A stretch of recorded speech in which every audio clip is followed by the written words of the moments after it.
When I was about 5 or 6 years old, there was a moment when I woke up and I went to my dresser and pulled open the drawer, and I looked down at what I had there. And at that moment, my stomach tied itself into knots. Because I knew, already getting emotional, great. Thank you. I knew that no matter what I chose in that moment, I was going to be disappointing somebody. If I chose a skirt or a dress, I knew my mother would be very proud of me and happy, and she would smile and love what I was wearing. But I also knew that if I did that, I wouldn't be able to do the things I wanted to do. And if I chose to wear pants, I would be able to run around with my older brothers, climb trees, ride bikes, do all the things that I wanted to do. But I would be disappointing my mother. So I was raised in the evangelical fundamentalist Christian church as part of the Quiverful movement. Is anyone familiar with the Quiverful movement? A couple people out there. If you're not familiar with it, it was a movement that came out of the 80s. It was a reaction to feminism. And they took a verse out of Proverbs that says, God will fill your quiver with arrows and he will bless you with children. And basically the idea is that women's place is to be a wife and a mother and to have children, and as many children as God chooses to bless you with, and that is your purpose and value as a woman. And that was how I was raised. I was the oldest girl, middle child, oldest girl of 7, and those were the things that my parents taught me how to do, was to be a wife and a mother. So fashion was not about expressing yourself. It wasn't about embracing your body or any of these positive things that we heard about earlier from Sierra. It wasn't about any of that. It was about hiding yourself. It was about covering your body, about keeping yourself pure, set apart, innocent, showing others that you're in this world and not of it. So as I was growing up, I don't remember what I chose that day when I was 6 or 7, trying to decide what to wear. But I do know that as I was growing up as a teenager and in college, the clothing that I chose to wear were things that went along with what my parents wanted me to wear. I wanted to please my parents. I wanted their love. I wanted to be part of that community. And so I went along with the things that I thought I was supposed to do. And so then when I graduated high school, I was faced with a decision. I had several options. I could stay at home and find a nice Christian boy and get married. I could go to a place called Word of Life Bible Institute, which was a Bible college in upstate New York, or I could go to University of Indianapolis and study music. And if I went to University of Indianapolis, the reason music was approved and something I was allowed to do was because if you go and you study music as a girl, that means that you can teach music lessons and you can make income when you're a stay-at-home wife and when you're a mother. Or you can be a pastor's wife and you can play piano at the church. So it's approvable. As a girl, you can do these things. If I went to Word of Life Bible Institute, it was kind of expected that, again, I would be meeting a nice Christian boy, getting married, having children, all of these things. And really, one of the biggest reasons why I decided to go study music was because I found out a little bit more about Word of Life, and one of the things there was there was a very strict dress code. And for men, you had to wear a suit, tie, dress shirt to go to class. As a woman, as a girl, you had to wear a skirt or a dress. And I'd spent my whole life up to that point having to wear the things that were approved. And I didn't want to go into this new time and be told what to wear. I wanted to go to school and have freedom and make my own choices. So I went to University of Indianapolis. I studied music. I still kind of wore the same sorts of things that I had been wearing because I didn't have a lot of money. We grew up very poor, and in college I got a scholarship, so I didn't really have a lot of money to buy new clothing. So I kind of continued wearing the same sorts of things, but gradually as I fell out of going to church, I started changing the clothing that I wore. Started moving into more darker colors and more severe cuts and things that felt more like me. But still there was something that didn't quite feel right. I still felt like I was fighting to be myself, and I wasn't sure why. I met my husband, and we got married right after I graduated from college. And one of the things that we did on our honeymoon was we got matching tattoos. Now, that was a big deal for me. That's not something you do when you're a good fundamentalist Christian girl.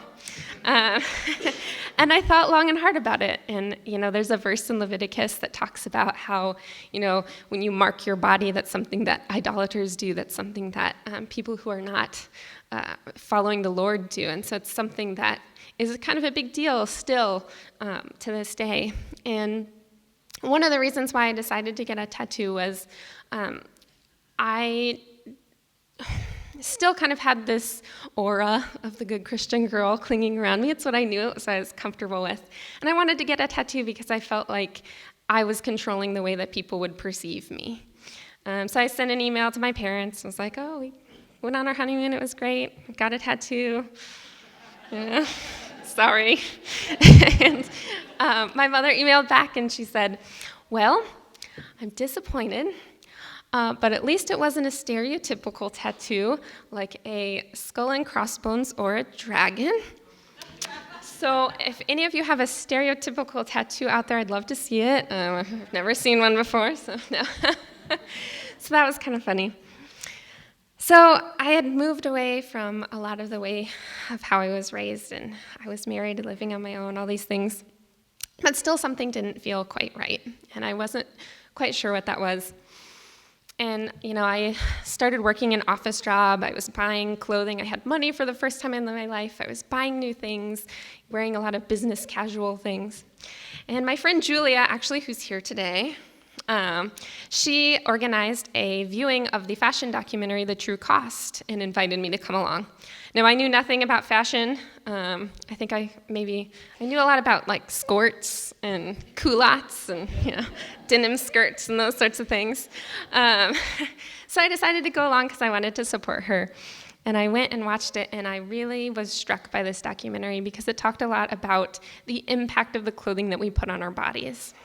And I had just started buying new clothing, and suddenly I realized, oh my gosh, these things that I'm buying have such devastating impact to people and to our environment. And I started learning about how sweatshops pollute the earth and the sky and the water, how they have devastating impacts to people's lives. And that really struck me. So I wanted to do something. So Julie and I started down this path of doing clothing swaps, of getting really involved with environmentalism. Now, this is a big deal because my father is a young earth believer. I don't know if any of you know what that is. This is a particular brand of Christianity where you believe the earth is about 6,000 years old and that global warming is actually not real and that it is a liberal conspiracy of sorts. So here I was. I'd been married for several years. I had no children. I was wearing a lot of pants. Had a couple tattoos. And now, all of a sudden, I'm getting involved with environmentalism and sustainability. And, it started to feel more like me, but still something didn't feel quite right. I wasn't sure what that was. So Julie and I kept doing all this sustainability stuff, and I was really dissatisfied with my career as a musician, so I started looking for ways that I could really make an impact on the world around us. And that's where my store came in. So I started a secondhand store for craft and hobby supplies called ReCraft. It's focused on sustainability and environmentalism. And we started holding clothing swaps there. And Julie and I decided to do some fashion workshops to decide what our style was. And we did all these different worksheets and things, and I came up with mine, which was Space Librarian Witch. I know you're all jealous.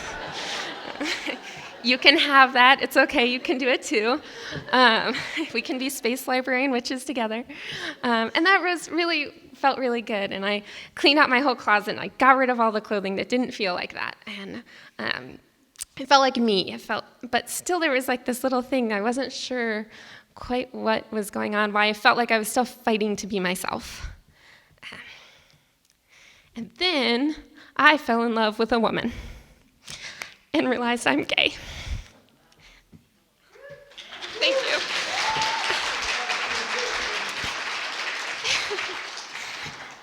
So I got a divorce.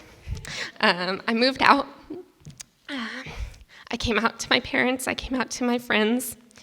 And here I was, the biggest disappointment of all, because now I am a childless, divorced, gay environmentalist who wears a whole lot of pants and has a lot of tattoos and also works outside the home. So I'm a big disappointment to my parents. Thank you.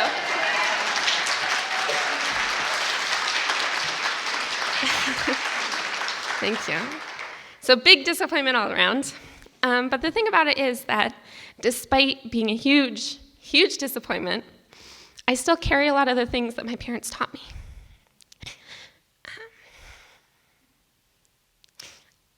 I used those traditional skills that they gave me of sewing, of quilting, of embroidering, of knitting, of tatting, all these things. But I'm doing them for a different reason, and I'm doing them for a different purpose. I'm doing them to fix my own clothing. I'm doing them to express myself. All of these things that are different than why they taught them to me.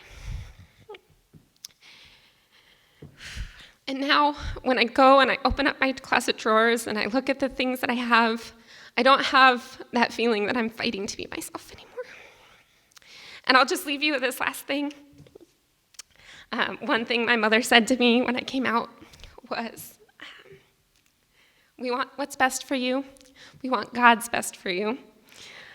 We believe that our children will suffer the consequences and blessings of their choices. So I'm here to say that I am currently suffering the consequences, suffering the blessings of my choices, and I think I will be for a really long time. Thank you.